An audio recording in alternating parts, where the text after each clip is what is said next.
वैदिकी अमृत ध्यान साधना प्रभात सत्संग में आप सभी साधक साधिकाओं का, उपासक उपासिकाओं का हार्दिक स्वागत है। आइए पूर्व की भांति आज के ब्रह्म मुहूर्त में, आज की ब्रह्म वेला में भी हम उन महान प्रभु पार ब्रह्म परमेश्वर भगवान सच्चिदानंद स्वरूप जीवन दाता जगत विधाता ईश्वर के महान उपकारों को, उनकी कृपाओं को, उनकी व्यवस्थाओं को जीवन और जगत में, संसार और शरीर में देखें। देखते हुए अपने जीवन के लक्ष्य को, अपने कर्तव्य कर्मों को स्मरण करें। मनुष्य का लक्ष्य क्या है जीवन का? भोग और अपवर्ग। ये जीवन किस लिए मिला है मानव को? भोगों के लिए और अपवर्ग के लिए। भोग कहते हैं इस जीवन को चलाने के लिए जो पदार्थों का उपभोग किया जाता है, जीवन निर्वाह के लिए सेवन किया जाता है, जिनका निर्माण स्वयं भगवान कहते हैं, उनके उपभोग का नाम भोग है। जो इंद्रियों से विषयों को ग्रहण किया जाता है, जो इंद्रियों के सन्निकर्ष से विषयों को जाना जाता है, उसको भोग कहते हैं।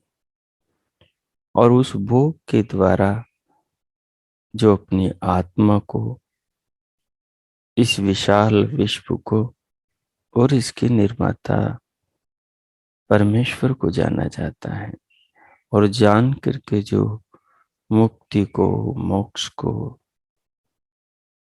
प्राप्त किया जाता है, उसको अपवर्ग कहते हैं।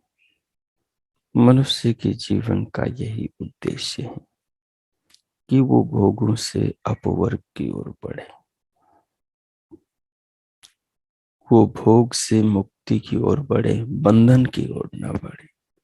वो भोग से परम आनंद की ओर बढ़े, दुखों की ओर न बढ़े।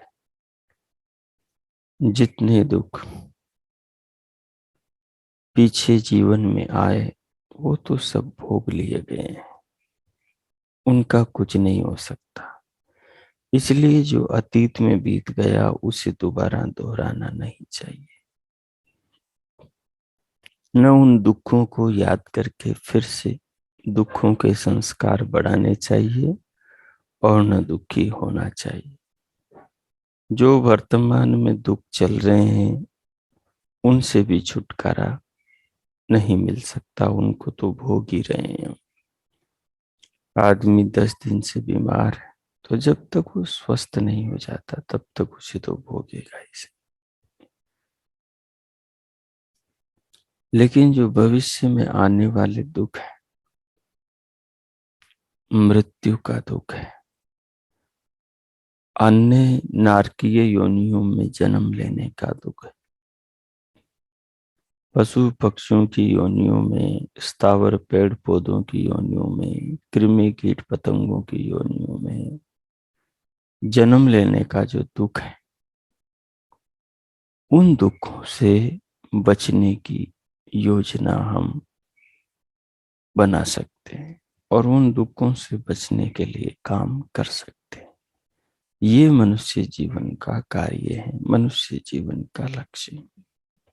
इसलिए भगवान ने हमें ये मानव का शरीर, ये दुर्लभ देह प्रदान करी है।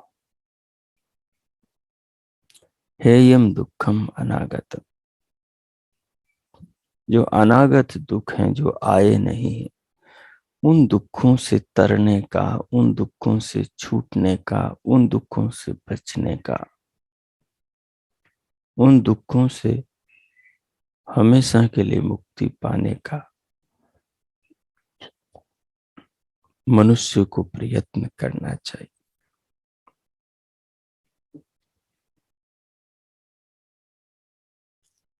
और जो आत्म ज्ञान, परमात्म ज्ञान, सृष्टि ज्ञान है, इसको प्राप्त करके इसी जीवन में उन दुखों से छूट जाना चाहिए। यही मानव जीवन का लक्ष्य है, यही मनुष्य का कर्तव्य है कि वो कर्मों को कैसे करें। कर्मों को ऐसे करें जैसे कोई वो काजल की कोठरी से निकल जाएं और काले के दाग से भी बच जाएं। इस कुशलता से कर्म करें, कर्म भी करें और बंधन में भी न बंधे। मतलब कर्म का संस्कार ऐसा हो जो मुक्ति में सहायक हो। अब ऐसा संस्कार कैसे बनेगा? जैसा कर्म वैसा संस्कार। तो मुक्ति वाला कर्म किया जाए तो फिर मुक्ति वाला कर्म करेंगे, फिर मुक्ति देने वाला संस्कार ही बनेगा। ये तत्व की बात है।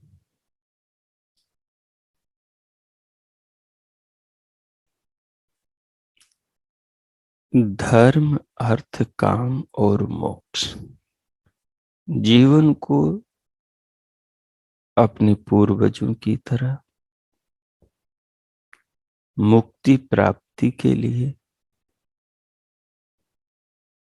सांसारिक भोगों से छूटने के लिए, ऊपर उठने के लिए यही उत्तम मार्ग है कि धर्म पूर्वक धन कमाएं। धर्म पूर्वक कमाए हुए धन से उन कामनाओं की पूर्ति करें जिन कामनाओं की पूर्ति से मोक्ष की प्राप्ति होती हो, तत्व ज्ञान की प्राप्ति होती हो, सम्यक ज्ञान की उपलब्धि होती हो।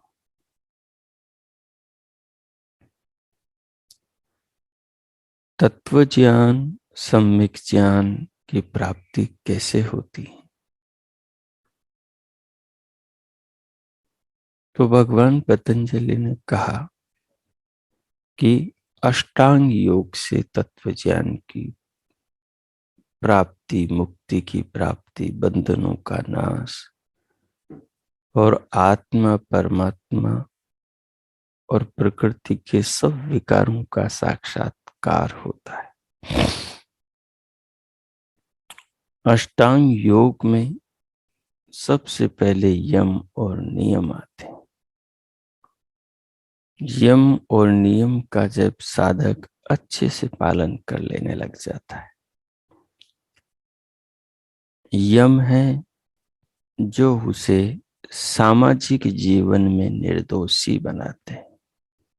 सामाजिक जीवन में ऐसे कर्म करने की कुशलता सिखा देते हैं कि वो कर्म करता है, उपभोग करता है, लेकिन बंधन में नहीं बनता। ऐसे कर्म करता है जिनके संस्कार उसे मुक्ति की ओर तो प्रेरित करते हैं, लेकिन बंधन से दूर रखते हैं।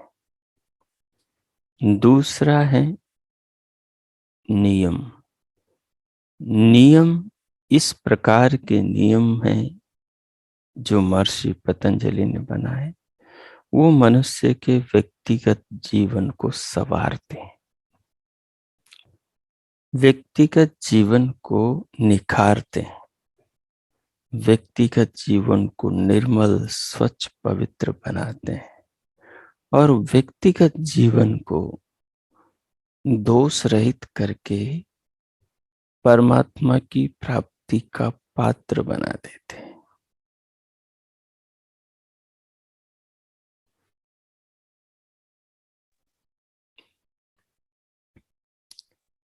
परमात्मा की प्राप्ति का पात्र बना देते हैं। जब साधक उपासक इस प्रकार जीवन को जीने लगता है तो फिर जीवन में बड़े बदलाव शुरू होते हैं।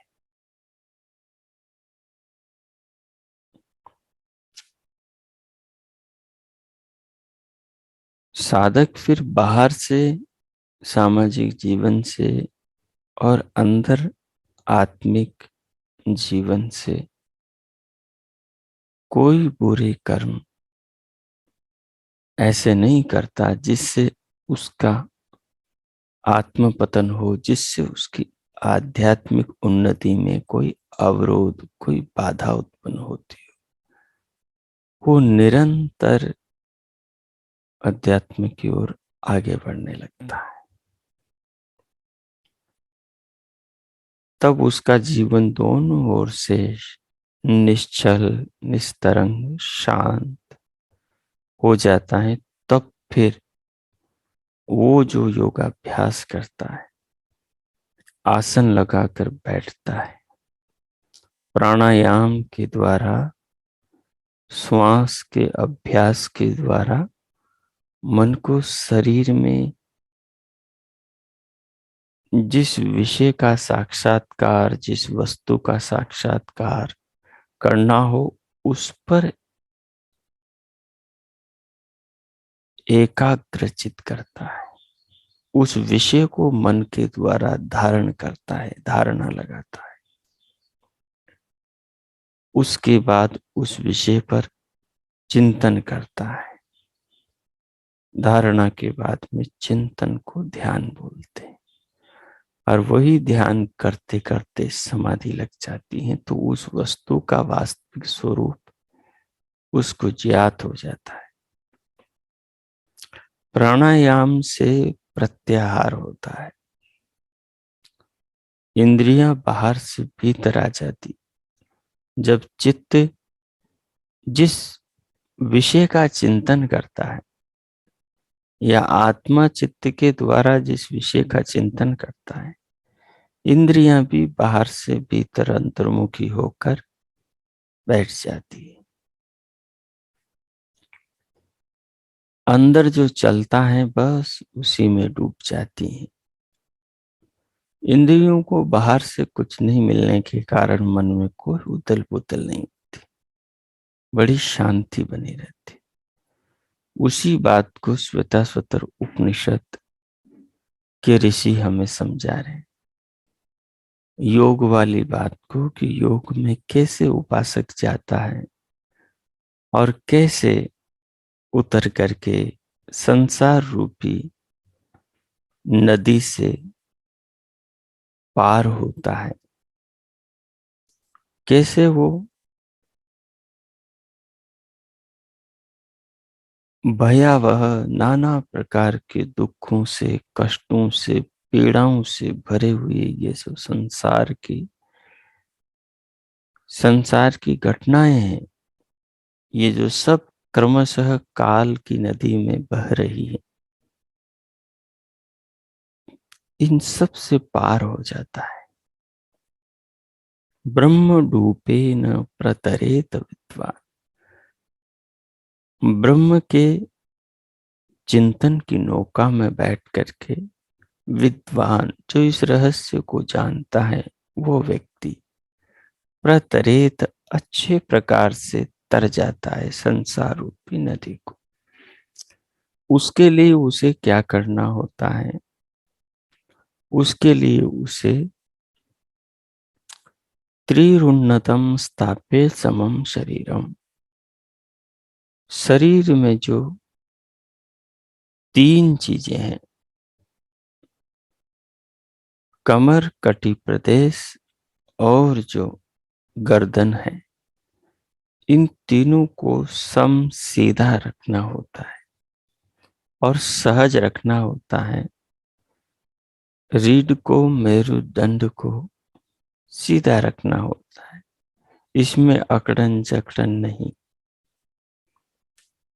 उसके बाद में हृदय अर्थात हृदय अर्थात जिसमें इंद्रियां, मन, आत्मा रहता है, वो जो हृदय है जो मस्तिष्क में है, उस हृदय के अंदर मनसा मन के द्वारा इंद्रियाणी इंद्रियों को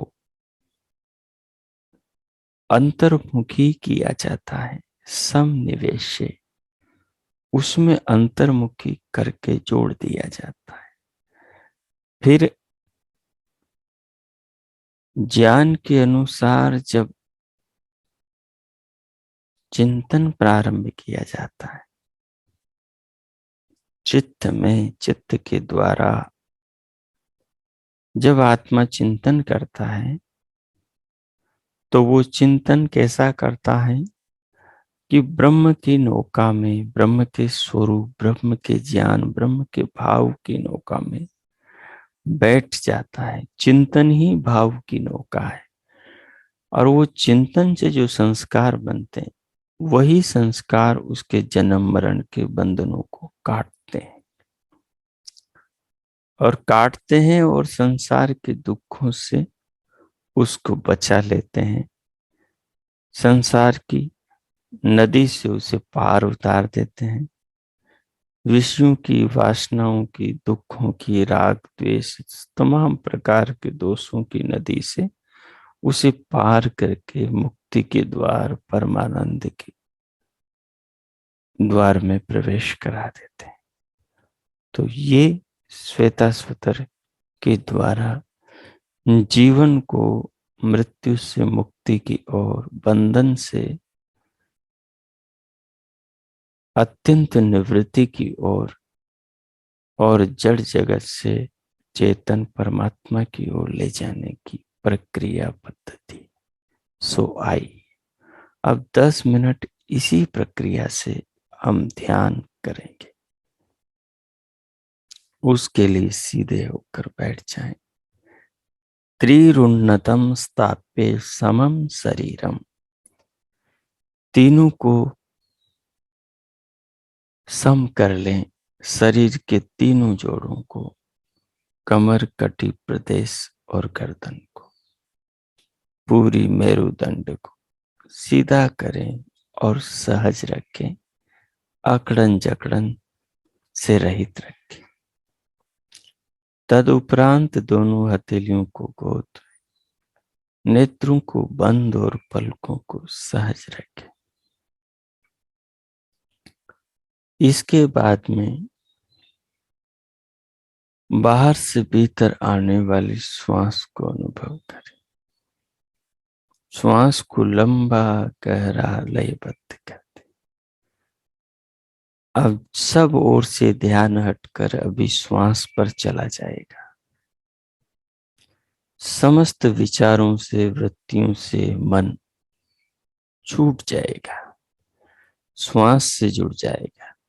श्वास से जैसे ही जुड़े तो श्वास के निर्माता भगवान के भाव से भी आप आत्मा को जोड़ते, मन को जोड़ते।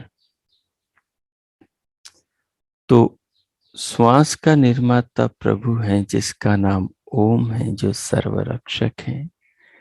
उसके भाव भीतर बनने लगेंगे तो भाव की नौका में आपका आत्मा बैठ जाएगा और ये जो भाव हैं ये संस्कारों से बन रहे हैं, तो ये संस्कार अपने चित्त में भरे हैं, जो हम रोज इस प्रकार भगवान के ध्यान करके बनाते।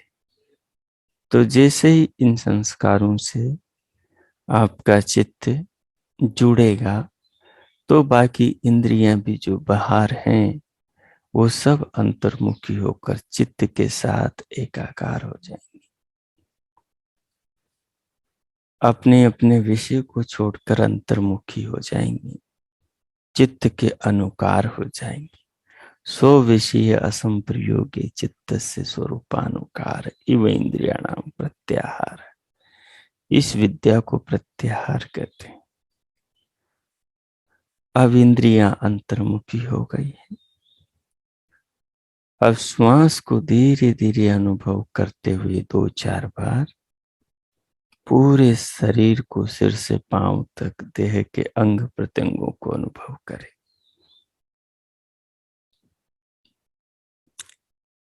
देह में कहीं भी किसी अंग पर दबाव बिछाव खिंचाव न हो। सब शरीर को ढीला छोड़ दें, शिथिल कर दें। किसी अंग की मांसपेशियों में खिंचाव प्रयत्न न हो, सबको अपने हाल पे छोड़ दें। केवल श्वास की अनुभूति पर ध्यान दें। उसे अनुभव करते हुए स्वयं को एकाग्रचित करें। शरीर के तमोगुण और रजोगुण को दूर करें और देह में सत्वगुण को बढ़ाएं।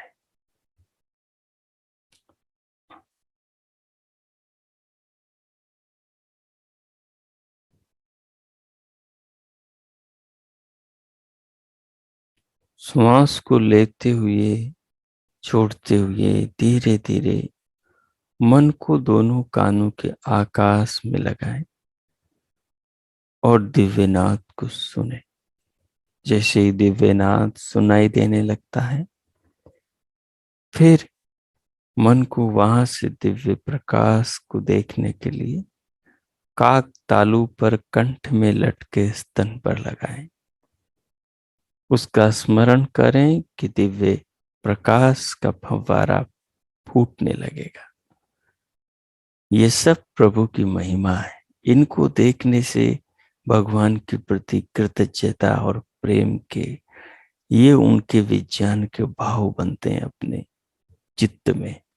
यही भाव नौका है। यही भाव की नौका में बैठने से अद्भुत अध्यात्म के संस्कार बनते हैं, जो हमारी आत्मा को परमात्मा से जोड़ के रखते हैं। यही हमें पाप तापों से, यही हमें अपराध कर्मों से बचाते हैं। तो दिव्य श्वास को, दिव्य नाद को, दिव्य प्रकाश को अनुभव करें।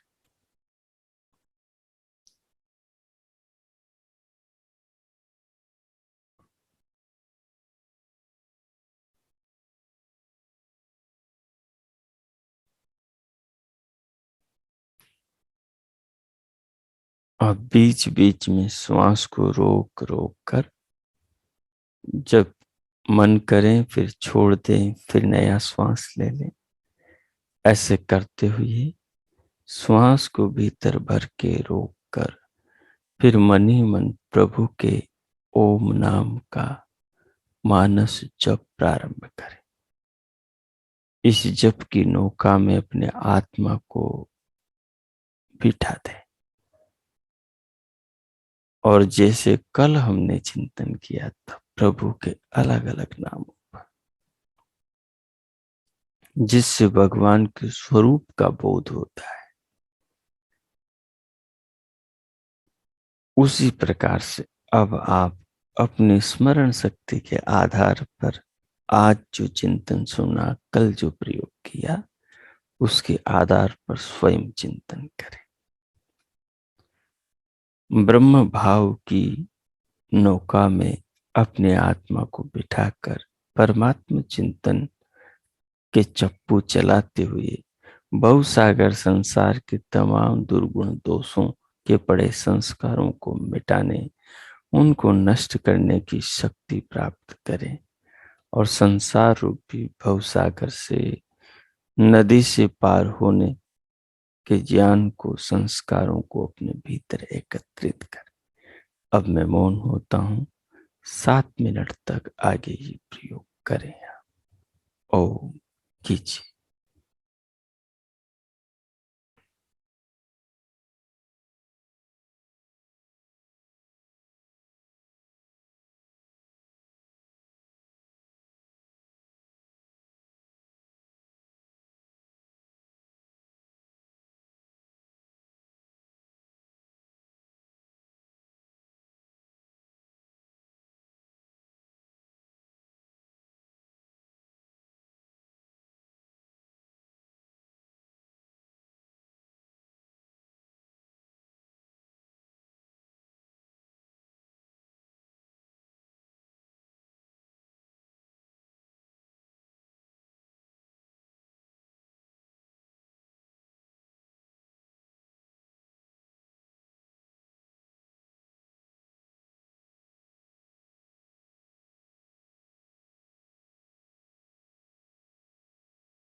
ओ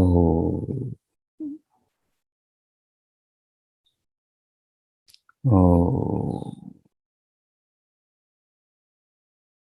ओ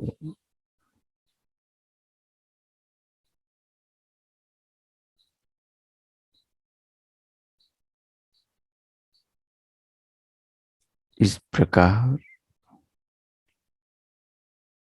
श्वेताश्वतर उपनिषद की पद्धति से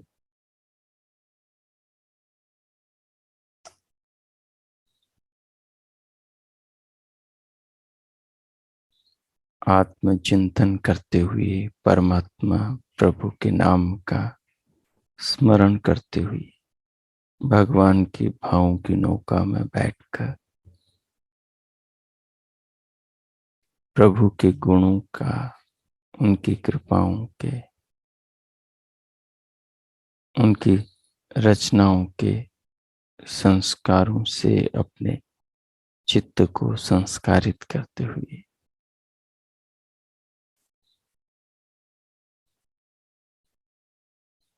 दिव्यनाथ दिव्य प्रकाश की अनुभूति करते हुए अब स्वयं को इन सब अनुभवों के साथ, इन भावनाओं के साथ जिन्हें महसूस कर रहे हैं, प्रभु के प्रति कृतज्ञ अनुभव करें। भगवान का धन्यवाद करें इस जीवन के लिए, ज्ञान के लिए।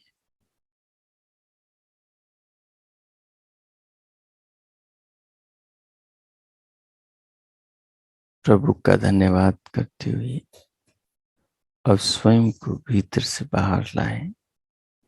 उसके लिए दोनों हथेलियों का चाहे तो घर्षण करें। उष्ण हथेलियों से मुखमंडल का स्पर्श करें। उंगलियों के मध्य से पलकें खोलते हुए भीतर से बाहर स्क्रीन पर आ जाए। विगत दिवस हम आसन की विधि, इस श्लोक का चिंतन कर रहे थे और इसके पदार्थों पर हमने विचार किया था और ध्यान भी आज किया है, कल भी कुछ किया था।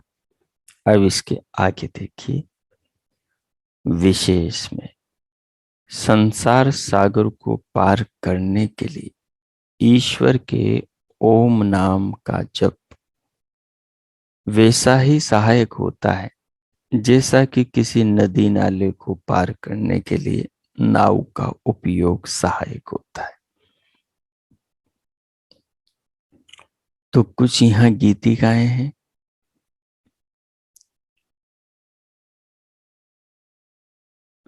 तो देखिए, इन दोहों के अंदर बड़ा भाव छिपा हुआ है कि भगवान का भजन साधक कैसे करे ध्यानस्थ होकर।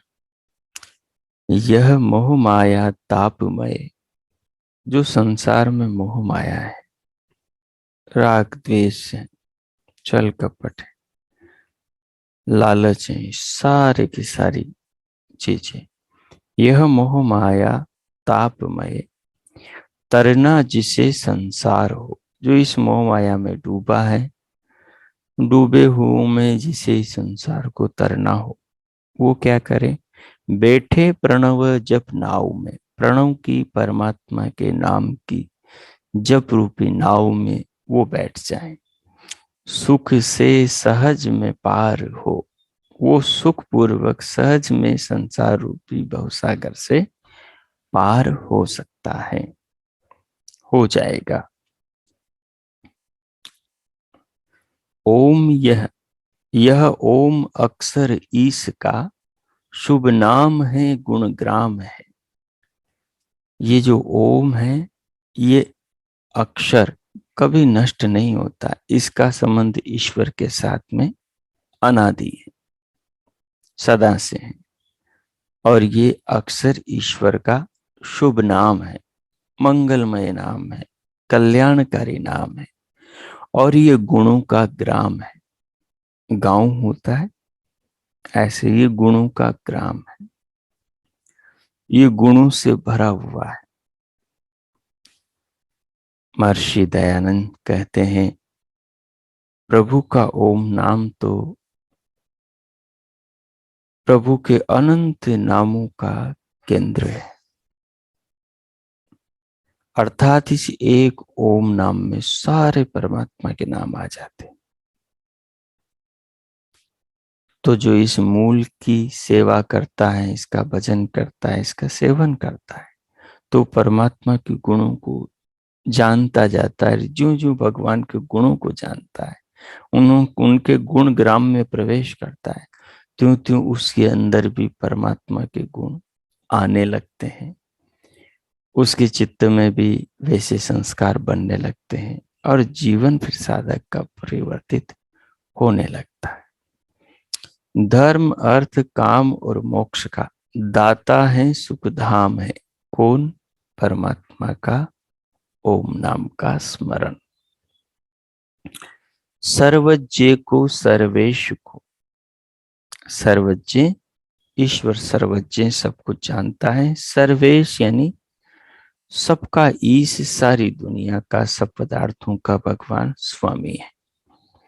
अजरामर को, नरवरों को, जो अजर और अमर है, कभी बूढ़ा नहीं होता और कभी मरता नहीं। और नरवरों को, जिसने समस्त नरों को, नर कहते हैं आत्मा को,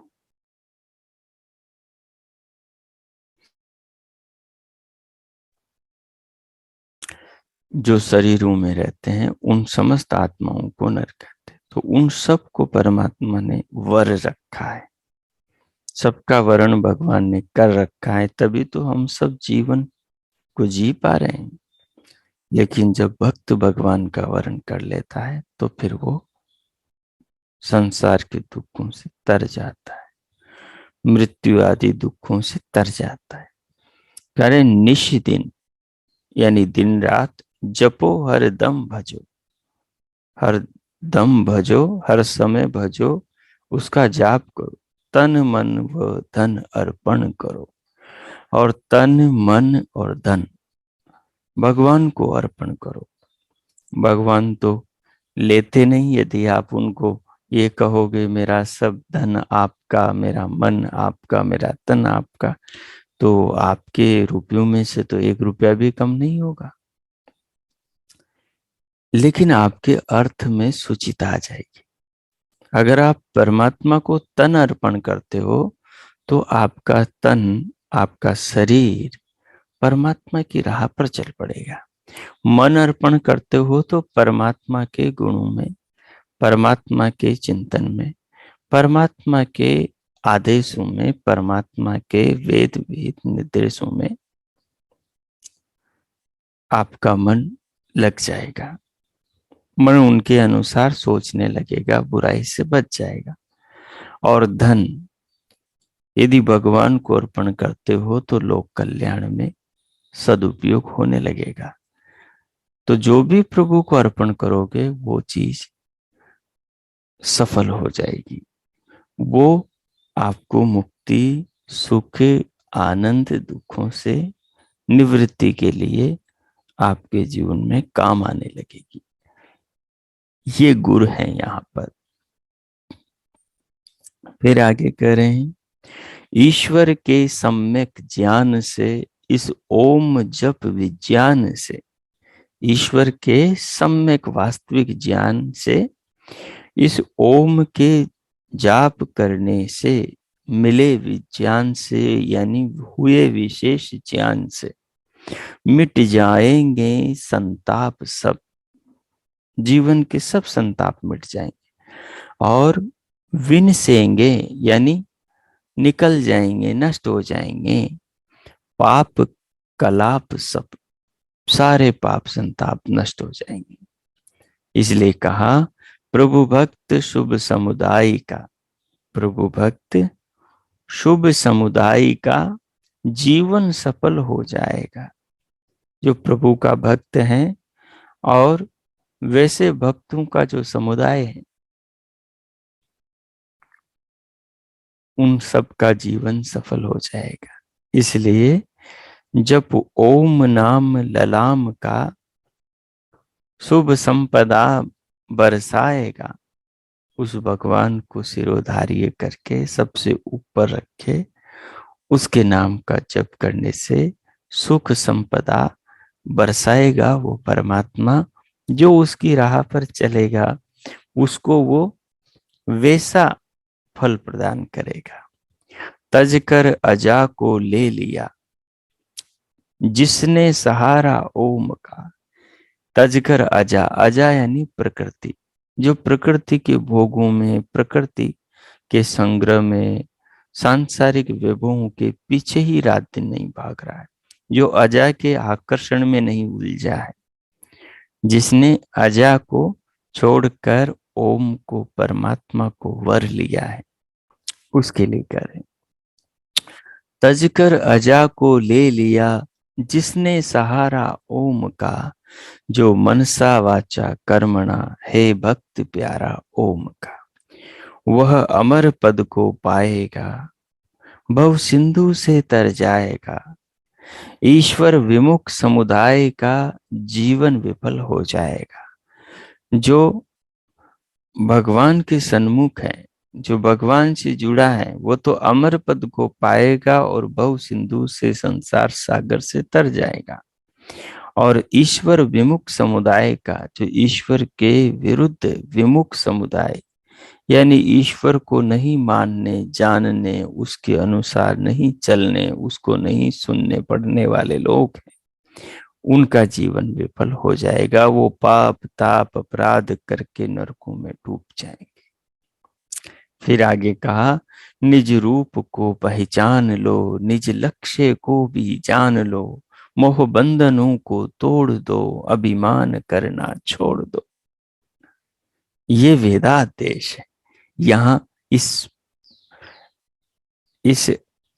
दोहे में, इस कविता में इस प्रकार से सुंदर ढंग से रखा है।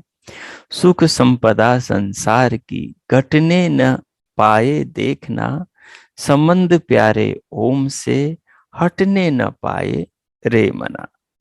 सुख संपदा संसार की, घटने न पाए देखना। संसार की जो सुख संपदा है, वो भगवान के साथ में जुड़कर कभी घटती नहीं, बढ़ती है। इसलिए कहा है कि अग्नेयनय सुपथा राय। हे प्रभु, हे अग्निदेव, हमें उस मार्ग से ले चलो जो मार्ग राय से, धन ऐश्वर्यों से भरा पूरा हो। संबंध प्यारे ओम से, हटने न पाए रे मना। सांसारिक संपदा बढ़ती जाएगी यदि भगवान से जुड़े रहेंगे तो, लेकिन ये संपदा कौन सी होगी?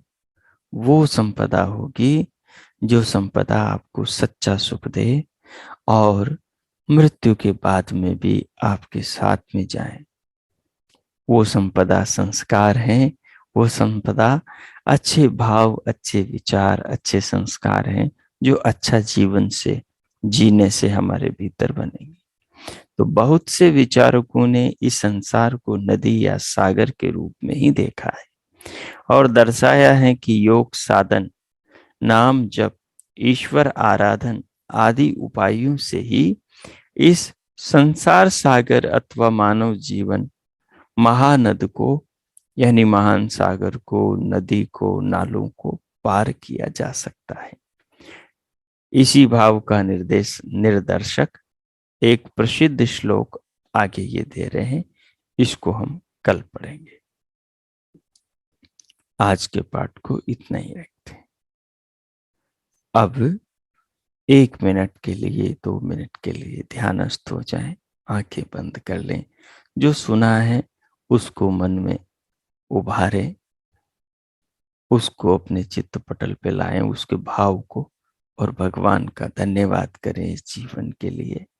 परमात्मा से प्रार्थना करें अपने जीवन को ऐसा बनाने के लिए, और स्वयं संकल्प करें कि मैं अपने जीवन को ऐसा बनाऊंगा, बनाऊंगी। मैं मौन होता हूँ। भगवान का धन्यवाद करें और संकल्प लें। ओम कीजिए।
हो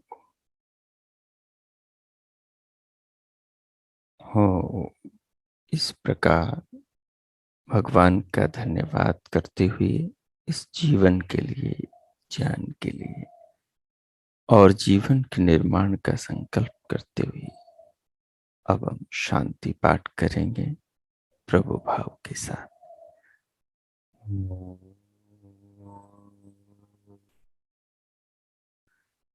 ओम ओम शांति शांति शांति। ओम। आज का आप सबका दिन शुभ हो, मंगलमय हो। प्रभु से सबके लिए मंगल कामनाएं, शुभकामनाएं। इति ओम शांति।